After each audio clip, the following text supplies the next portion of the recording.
On our main segment today here on Mastering Dungeons, we are going to do our double duty, our 2024 5e mini review, and then our continuing, but perhaps final, look at Greyhawk and the Living Greyhawk Gazetteer. So let's start with our mini review. And this review was started from a question that we got from Rory via Mastodon, who asked, you mentioned the 2024 Player's Handbook has fewer words than the 2014 version. One place they saved on word count is the detailing of the D&D multiverse. In 2014, the Gods of the Multiverse got 7 whole pages, and the Planes of Existence another 4. In 2024, they cut the gods completely and shrank the multiverse section to just 2 pages. What do you make of this choice? That's a really good Well, question. that is a really great question. And that prompted us to go back and sort of look at what the gods and the multiverse have been how they've been covered in the players' handbooks over the years. Obviously, you're going to get a difference between the player's handbook and the Dungeon Master's Guide, and even supplements beyond that. But by putting it in the player's handbook, you are saying this is something the players need to know about. And we feel that it is important enough to draw attention and put a spotlight on this. So, what are the design goals of the inclusion of the gods in the multiverse in the player's handbook? And the design goal for me would be to provide the context and the concepts for the players to understand the setting in which they are playing, both in terms of the stories that might be told, but also how the rules themselves connect to those concepts. And then they're there to inspire DMs, obviously, to create stories that make use of these contexts and these concepts if they so choose. Yeah. Would And you agree? absolutely. Yeah, you want to, you're saying by adding this section, you're saying our players will be better off if they have some understanding of the underpinning of the world. Some of that may represent just baseline knowledge, like a person, in the Forgotten Realms should have some concept of other dimensions existing, right? But also a little bit on the player side of the working of like, hey, there are a bunch of material planes, right? Or a material plane with a bunch of worlds in it, and I guess is the current way. And how you characterize that can be really important to the game. And sometimes when you know things too well, you forget how to share that information, or maybe this is deliberate. But if I look at, for example, the Feywild in 2014 and the Feywild in 2024, we go from a large paragraph to just this. I'm holding it up here for viewers, just the tiniest sliver. It's just a little paragraph that shows up, and that is, all we say here is this vibrant, idealized realm brims with life and emotion, which are most intense in the realm's domains of delight. And I almost don't know what you said there. Like, I don't know what domains of delight is. You just, it's capitalized, so it's a place, I guess, or places. Vibrant, idealized realm. You didn't even say that there are fake creatures here, though. I guess that's in the name Feywild. Whereas the Feywild description in 2014 is more of like what we might have thought about explaining of an ultra vibrant world with fey creatures.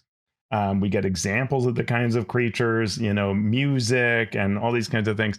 And similarly with the Shadowfell, we get very little here. In fact, what we get is the infamous domains of dread, which aren't mentioned in 2014, as well as sort of the few things that are here, but it's just wastelands, haunted ruins, and domains of dread. That's your Shadowfell in this gloom haunted realm. But it does not explain things the way that they are as a sort of alternate version of reality or anything like that. And yeah, it's a really interesting shift of the design goal, perhaps. Right. And so let's go back. Let's go all the way back to first edition and look at how the gods and the planes of existences were discussed in the player's handbook.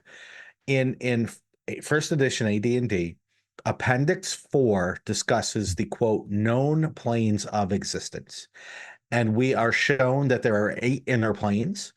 There's the prime material or physical plane, positive material plane, negative material plane, the planes of air, fire, water, and earth, and then the ethereal plane.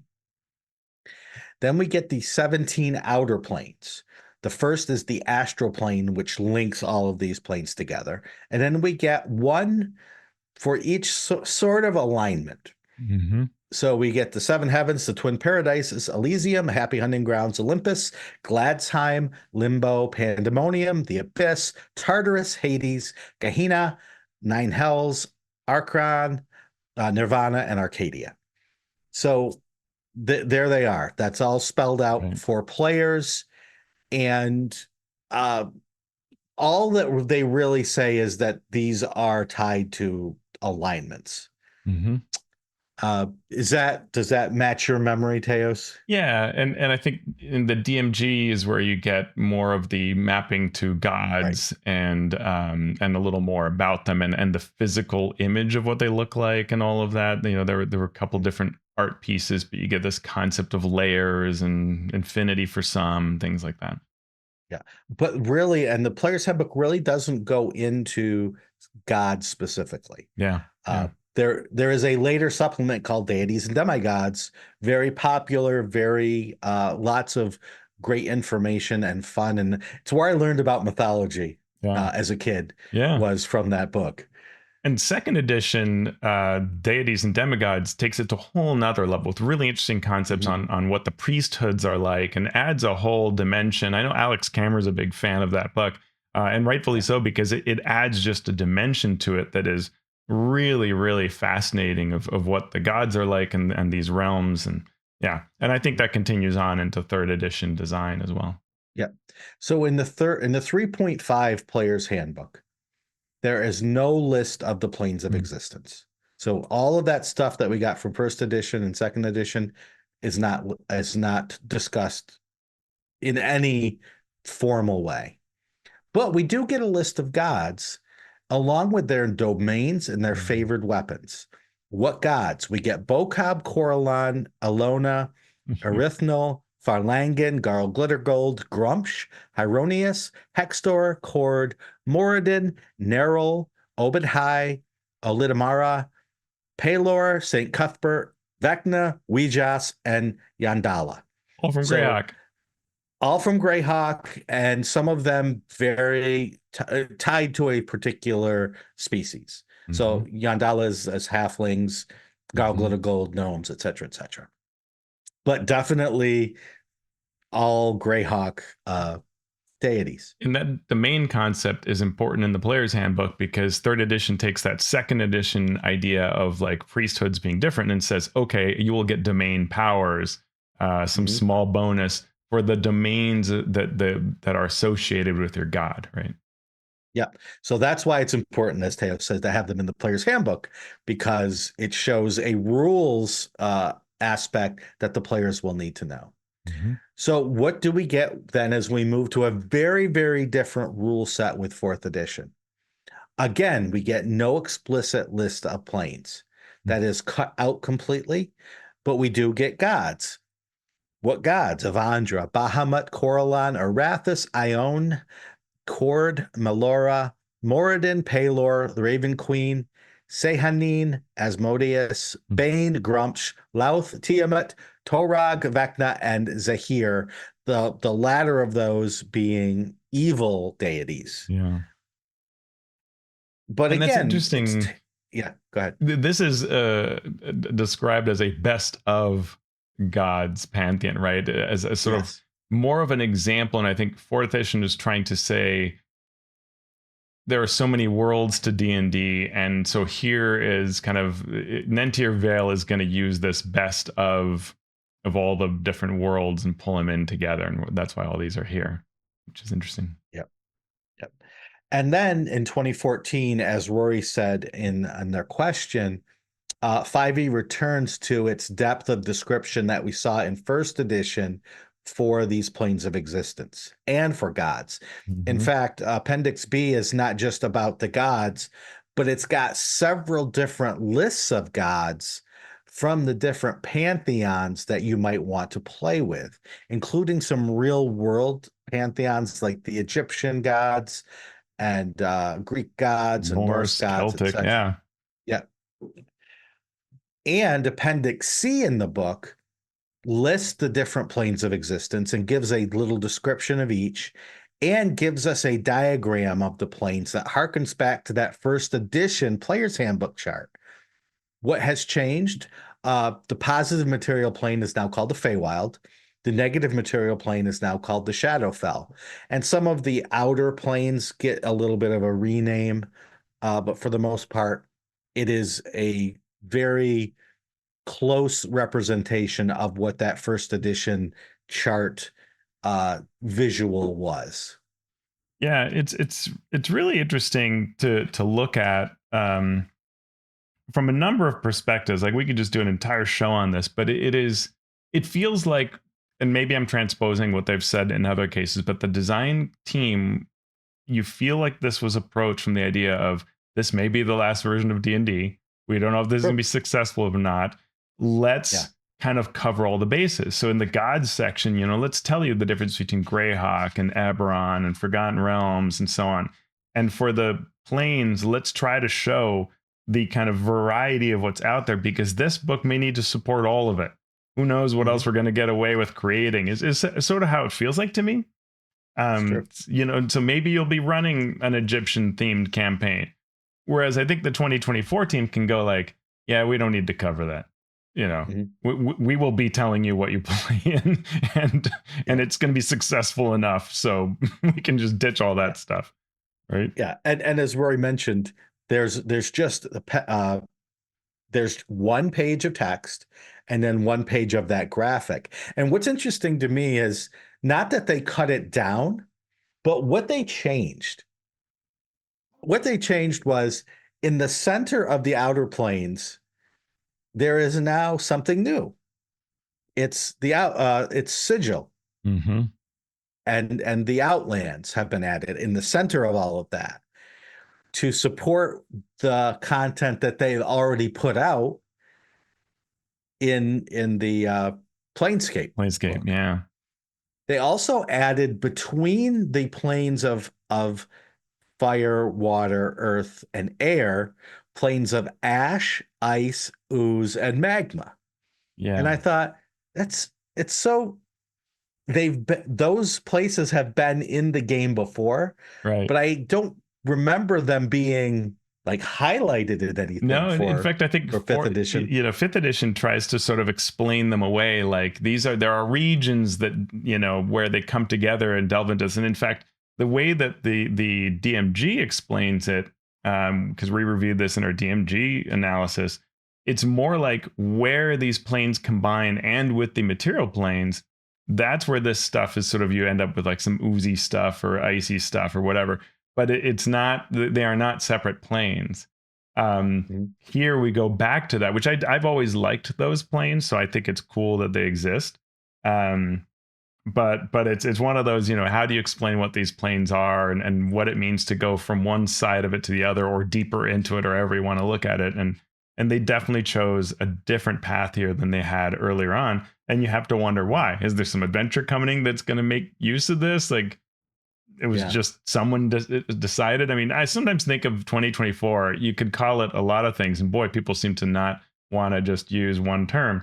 But, while we're throwing around terms, opinionated 5e is one that I could live with because it has a perspective. Whereas you could almost call 2014, or I would argue this, unopinionated 5e should work for everybody, no matter what kind of campaign you run. This has a very particular way towards it. And I don't know. I look at this information on the multiverse and it's like, I don't know what to do with it. Like, they bothered to put in alignments for the outer planes, going back to that AD&D concept. But okay, and I see Arcadia, for example, drawn here. I don't know. It sort of looks like a weird video game graphic-y kind of thing with some conical mountains and whatever's. And it just says lawful good, lawful neutral. I don't know anything about it. So why is it here? Like, if you're going to tell me so little, what's the function of this? Well, let me tell you what the function of that is and why I love it, Teos. Okay. I love it because every setting that they're going to publish or that they have already published has different gods or no gods, has different rules, has different things to focus on, and every DM's home game is going to make use of this tool in a different way. Hmm. And so I would rather have what's in the player's handbook there, which is this is likely what you're going to see, player. This is likely, but we're not going to give you everything. We're going to put that in the DMG for the game master to decide. So you don't go into this with this assumption that this is how the Feywild works, or this is how this works, or this is how that works. And we're going to let the game master, or we're going to let future products that we're planning to work on do that work. And this is that pendulum, right? This is the pendulum Yeah. that we talked Yeah, about yeah. at the start of the show of getting very, very specific versus getting very, very loose with rules. And it's the same thing with setting. We can be very specific, but I think there's a time and a place to be super specific. And I don't think the player's handbook is that place if you want to give your future designers or your game masters the freedom to maneuver within it.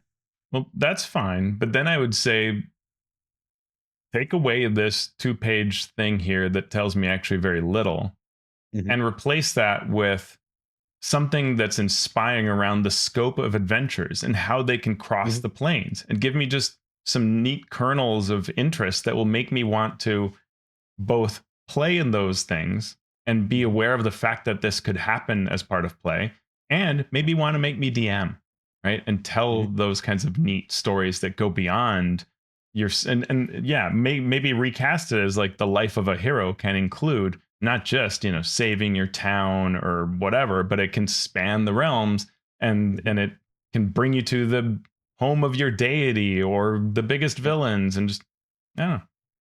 I agree. I agree. And I think my answer back to that would be there's this thing called nostalgia and there's this thing called expectation that they have to deal with. If they had just left it out completely, they're risking offending the people that have always loved that aspect of D&D.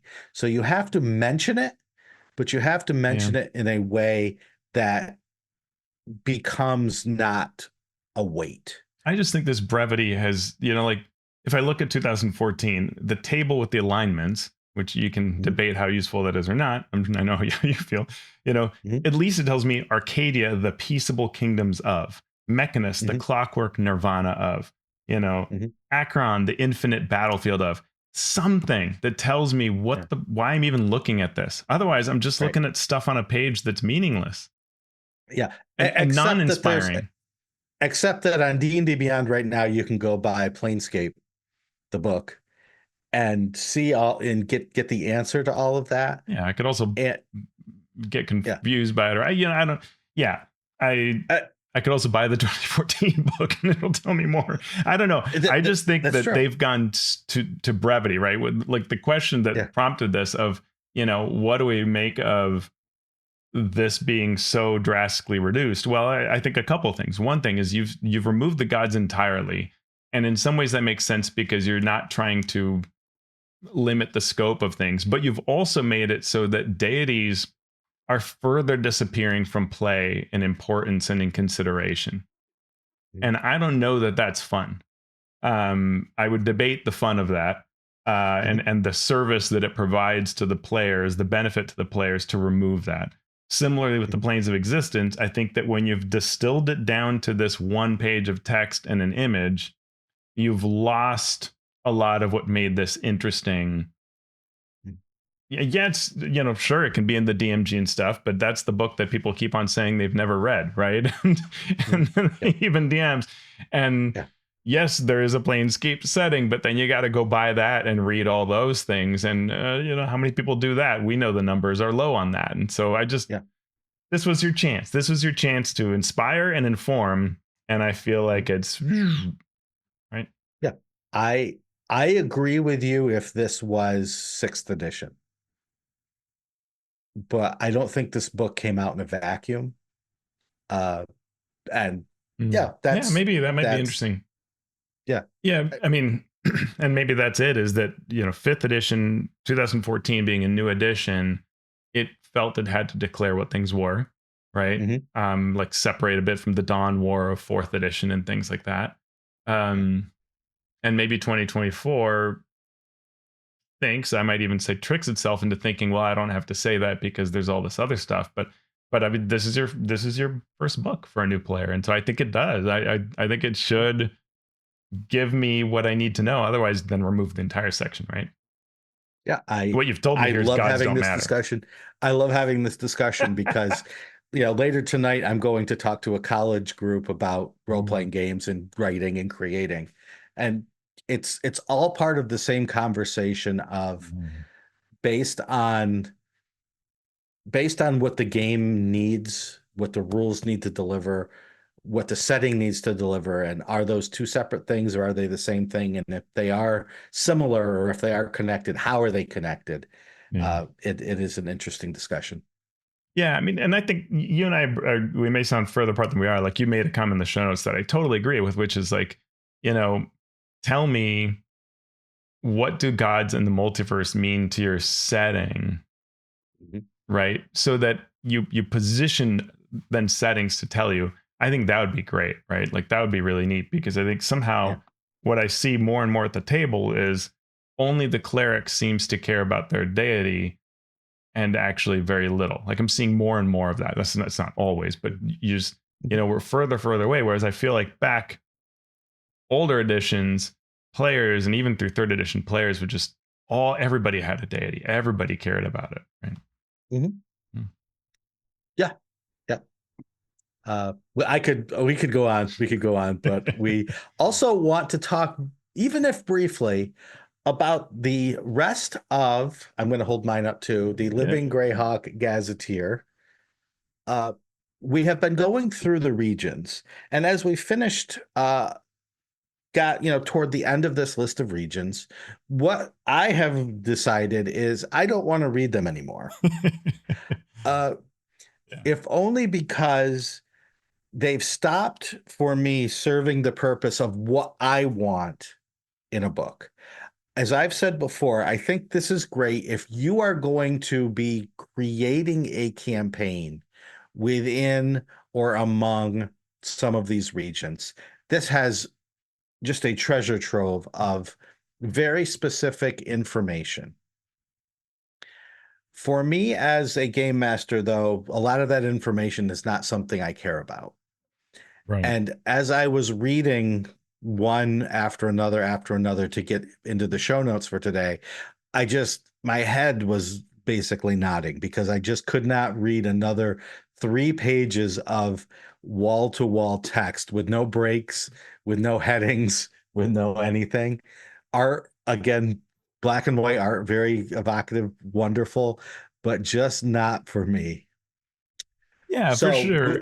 I agree with yeah. you, Sean. I'll just add from my end that the other thing is you see it's patternistic in the same way that if you read an encyclopedia, we've said this is encyclopedic.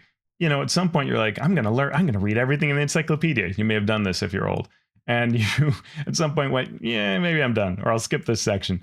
And it's the Yep. same way. These start resembling the approach that was taken to the book over and over again, even though they're different regions. It's, this war and this clash, and how did Ayus threaten you? How did Ayus hurt you? Please tell us. Mhm. And what are you doing about it? Which is probably, not great. And it's Mhm. like that. And it really does continue the same pattern over and over again. So even though there are some really neat regions, like, we haven't talked about Valley of the Mage. We've only addressed Valuna a little bit, Verbobonk. Some of these are famous areas that tie into the history, but I think as listeners, you get it. You get what's here. And if you are curious about the last few regions, we have 3 where we kind of wrote up we were going to cover and I won't. And then we have the list of the others. And so you can take our show notes and go look up anywhere on the internet, kind of, backgrounds about those if you want to complete it, or check out the Living Greyhawk Gazetteer yourself. But, I think that if I can say to sort of wrap this up, Sean, and add your piece of what you think. One of the things we wanted to do with this series was answer the question that a lot of people will ask, which is, how is Greyhawk different from the Forgotten Realms or other settings? And it's different because I think it more closely ties to war games, the Mhm. ideas of nations conquering one another, and this being a lot of the play that's in place, right? It's been really fun for me to read John Peterson's Playing at the World, and I'm holding a copy of the second edition, because in fact, in this, they share that in one of the early like diplomacy games that they're playing, they Mhm. have these various variants of diplomacy, and one of them includes one involving the Great Kingdom, and it has the near Mhm. div in it. And this is all parts that we've covered in Greyhawk, Yeah. because they start just using it this world for the Lake of Unknown Depths and the dry steppes and the, let's see, where's my picture? There we go. Um, Yeah. this is literally the world of Greyhawk, or part of it, and just that's what's going on here, right? It's a coming from this background, and what that means is there's an emphasis on world building where everything is balanced on the tip of a dagger and can Mhm. go one way or the other way, and there's going to be blood either way. um, and every region is like that, which is kind of amazing, right? The Forgotten Realms feels very stable.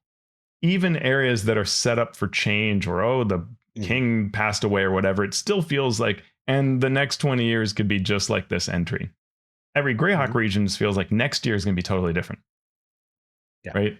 Or more likely to be different than anything else. All right, what do you think? Yeah.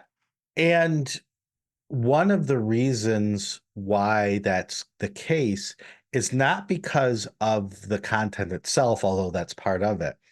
It's because of its lack of development over Mm, time, mm, lack of novels that took place in Greyhawk, whereas we had a lot of them in the Forgotten Realms yeah, and in Dragonlance.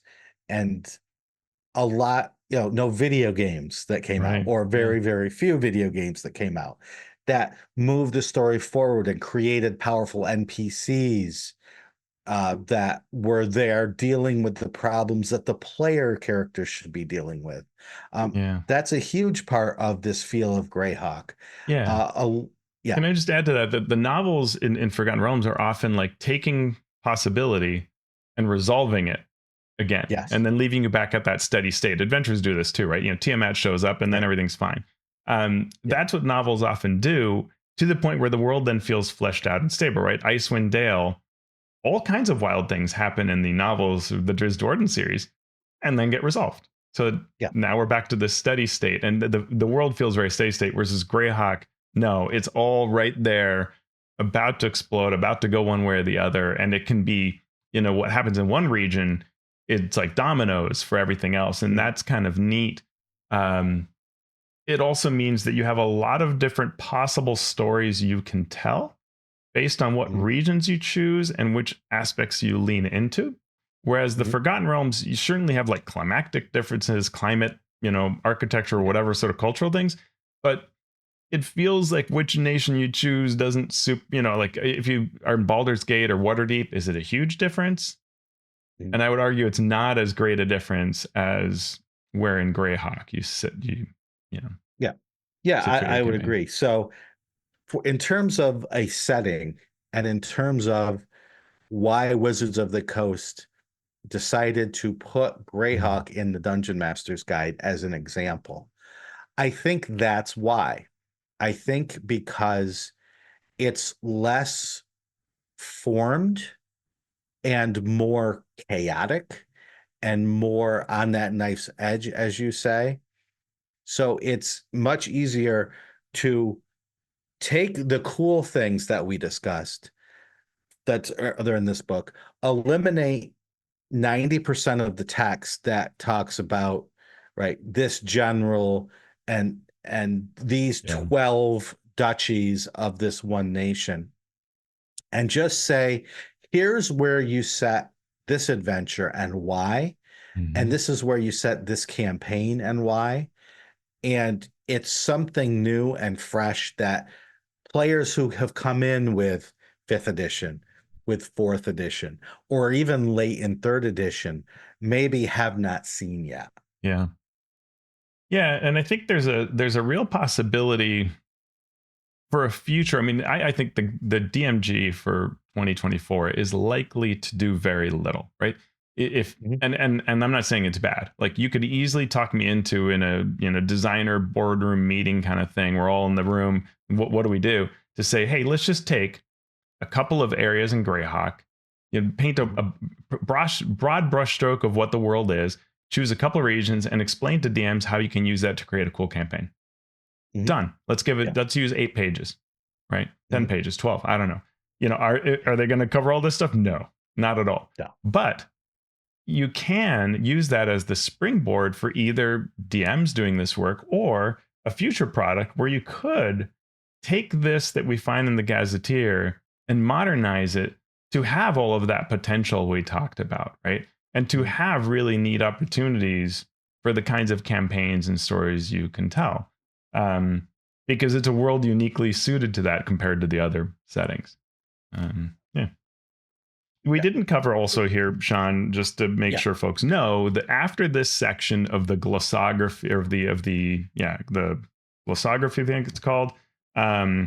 Then you have, or the gazetteer of the Flanaess. Then you have the geography of the Flanaess, and this further fills in, not just, it goes beyond the regions, the nations, and Mhm. into the hills, the mountains, the swamps, the forests, and all of them Yeah. have varying amounts of stuff. Sometimes a little too encyclopedic, what are the 3 types Mhm. of main trees or whatever, but often with Yeah. really cool hooks as well. And Right. the potential for pivotal things, right? What is layering in these forests, and what could suddenly be a big impact, um, Yeah. which is kind of cool. Yeah. The brevity of covering these geographic regions is something that part of me wishes. Did they do a smaller version of this book? I feel like they did. I feel like they did like Yeah, a like a you know player's guide to it a existed. player's Yeah, guide, yeah, which had, and I sort of wish that some of the regions, some of the nations hmm, had been broken down yeah, like in this forest, here is the threat, and here's what you need to do to fight that.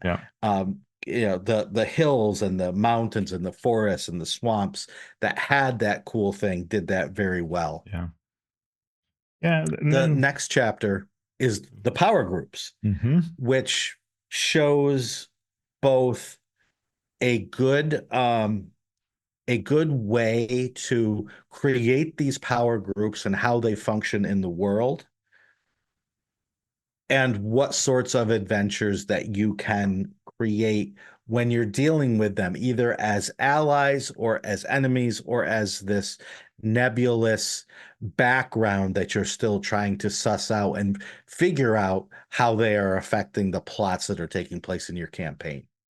yeah, and there's some great ones we mentioned. The Circle of 8 before, and the history and how they've changed membership.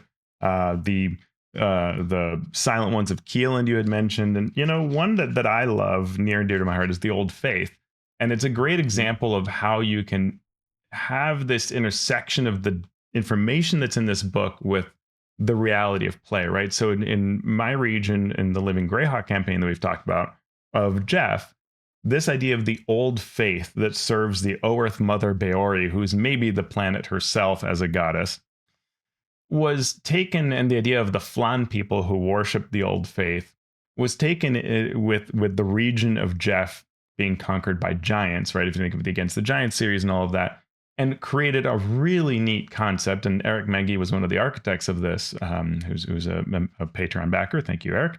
And thank you for creating this, because what he did was say, okay, Beori, Halor, Obad Hai, and even Nerol, the god of death, are all worshipped by the Flan in certain aspects, right? Like Nerol as a god of decay, and they're tied to the seasons, right? Summer is Pelor, and the fall is Obad Hai, and then winter is Nerol. And the druids worship these aspects, and the old faith druids, are often the lake in this area of Jeff, and with the monks and bards who protect them. And all of this can really come together to create fantastic regions.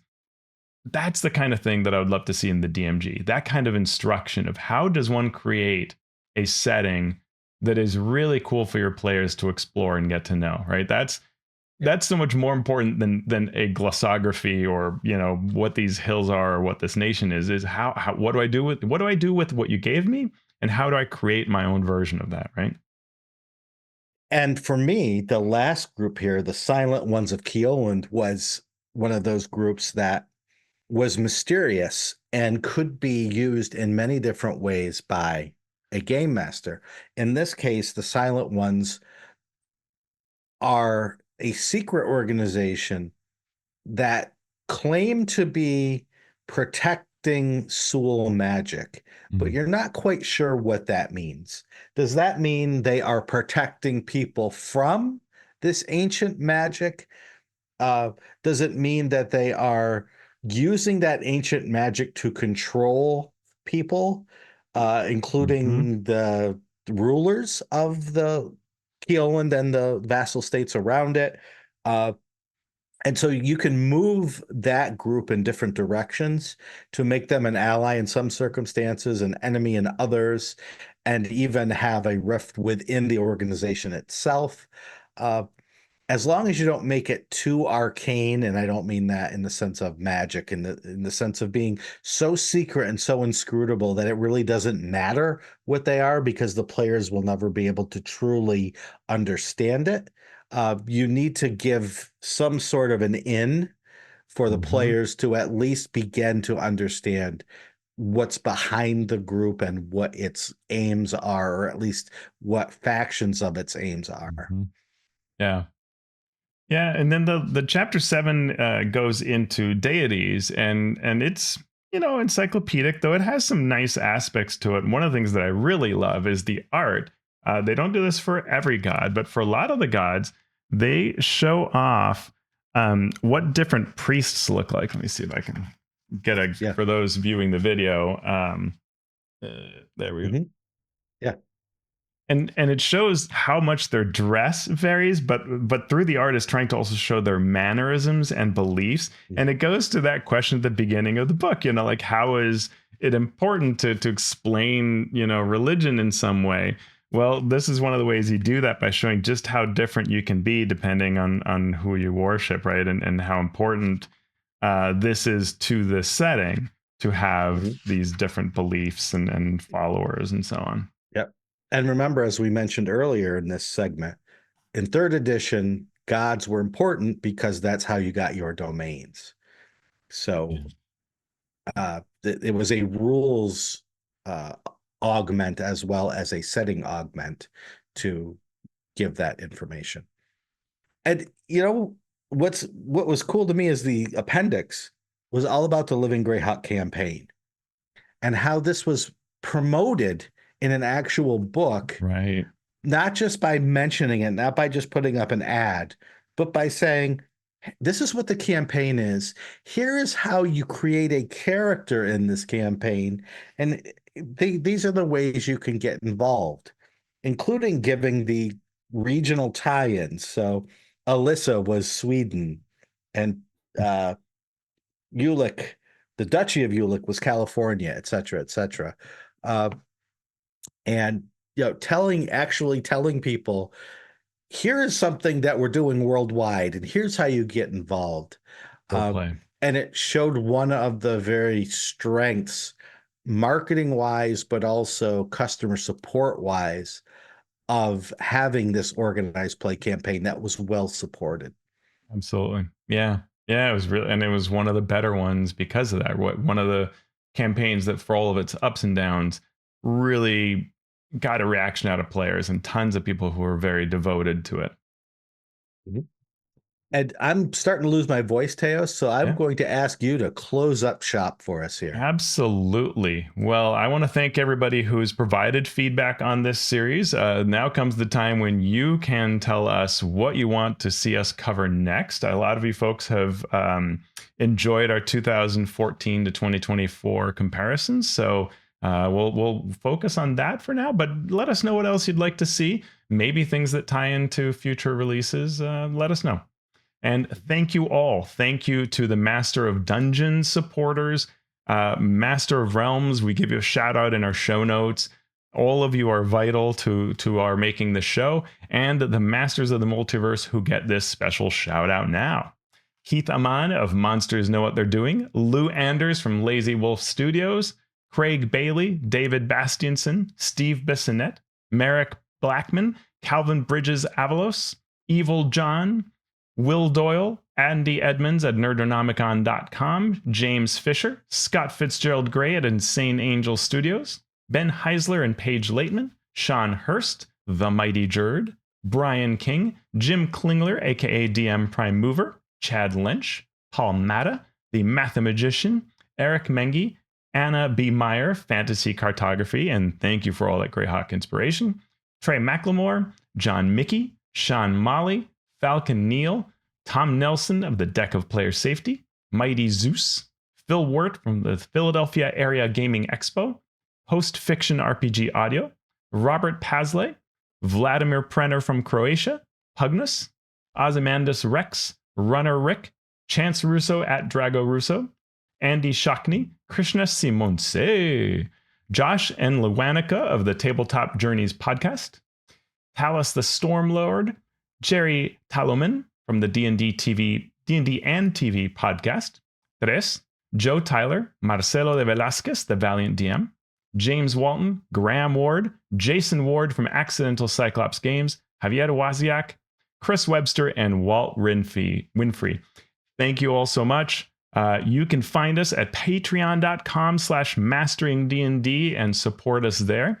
If you can, also give us a review on Apple Podcast or whatever podcatcher listening device you are using.